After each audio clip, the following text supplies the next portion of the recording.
was just me, he's standing there like... I played ball on the island for 25 years, and George, when we first started the league up, came and played a few games when a team was short of players. Now there was entertainment. In the last 20 years or so, he stopped playing ball, but he would be on the bleachers, and he would have a line for everybody out there. The one he used on me was, "McGregor, you're a bum! Let the little kid hit it!" So you're thinking about it, and you're going, okay, he's a new kid in the league. It would be nice if he got a hit, but I can't let my team down. I've got to strike the kid out, I'm sorry. So you bear down and you throw in 2 strikes. You throw the third one in and the kid would hit it. And now you knew it was coming. "McGregor, you're a bum, even the kid hits you!" You see people come off the ferry and they'd come over and watch the games.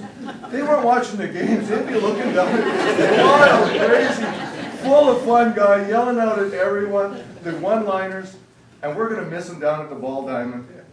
Bye, George.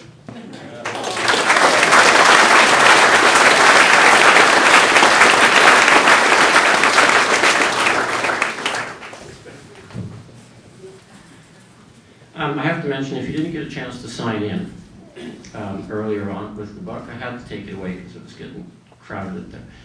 The book will be available. It will be here or somewhere for a sign-in later.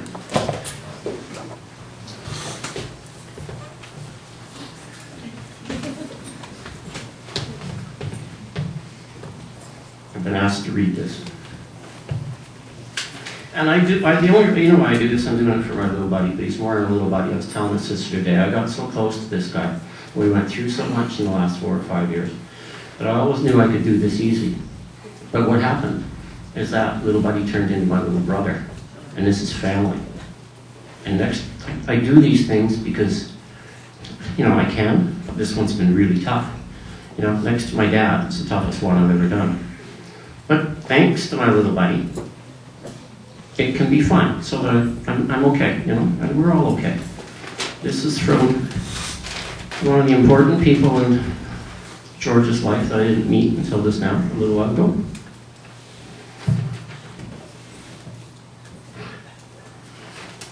Things that George taught the world and me. To believe in yourself. To argue a point, just to see what kind of a discussion will happen. To laugh. To believe in others' ideas, no matter how harebrained. To never waste rum. How to run a chainsaw. Don't think you want to see me do that. But you don't need a whole lot of stuff in your life to be happy. I haven't read this before, this is good. That the history seniors are walking around with needs to be heard and treasured. To point the sled home when arriving. How to drive. To swim upstream from conformity. To laugh. To always finish the end of the run. To work hard, even after the party. How to split firewood. You probably don't want to see that either. That you can live in a really cold house and be okay with rum. To walk in the middle of the road when it's dark so you can follow the line.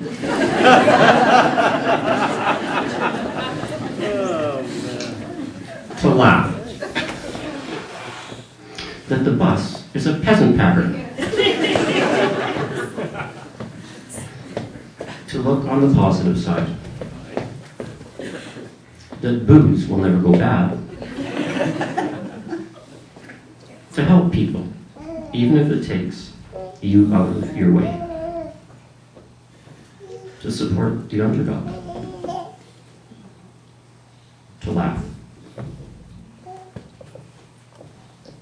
Sadly, George showed us that he would remain unchanged as his friends in Bowen changed.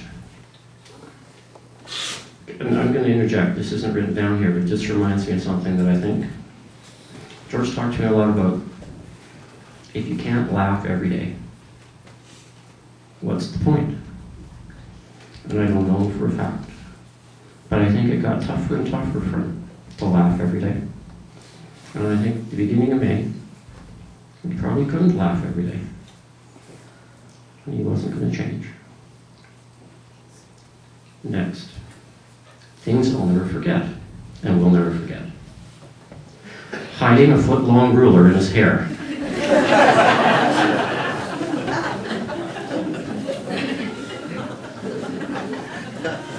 George in a dress.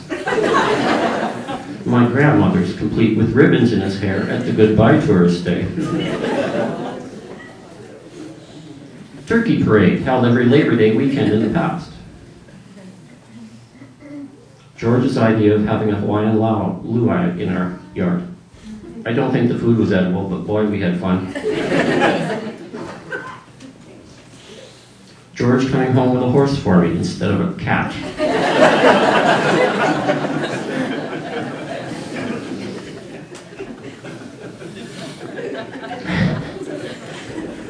Picture that one, I guess.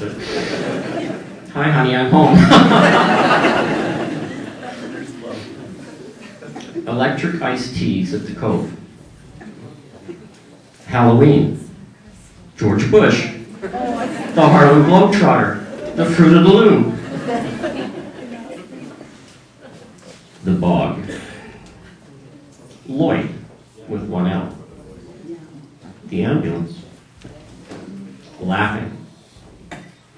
The reactions people had to George being George. The bigger the shock value, the better. We all live our lives a little bit differently from being touched by George. I hope he's enjoying endless rum with Scott, Bobby, and Lloyd. Cheers, Chris.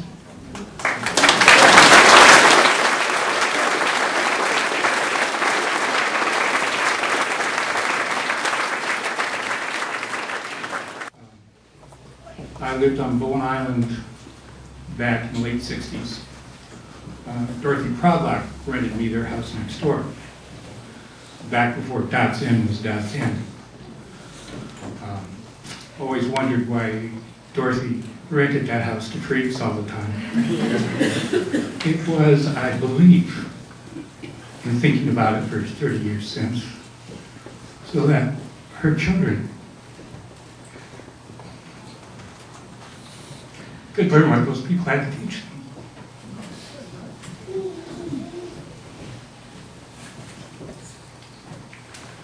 George picked my brain from one end to another for 3 or 4 or 5 years. We played chess through all the long cold winters, yes, living and being comfortable in a cabin, even though it was cold, or a trailer, even though it was cold. And without alcohol, back in those days.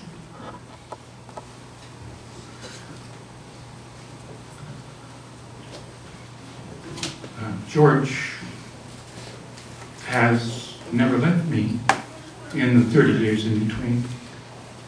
And when I heard of this gathering today, I was compelled to come here, even though I'm no longer part of this island. In those days, those of you who have come to this island recently and feel it takes more than one winter for this island to accept you, back in those days, it was even more extreme. But now with George,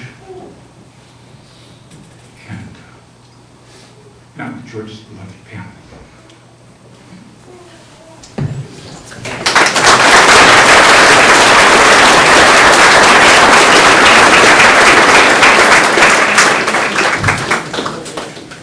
Thank you. I've heard tales of George playing chess. You know, and a lot of them come from different people, not just from George. You know, it was, oh yeah, George would sit there and he'd be half cut, he'd be watching the hockey game, and he'd be playing against a serious player and he'd be watching the hockey game.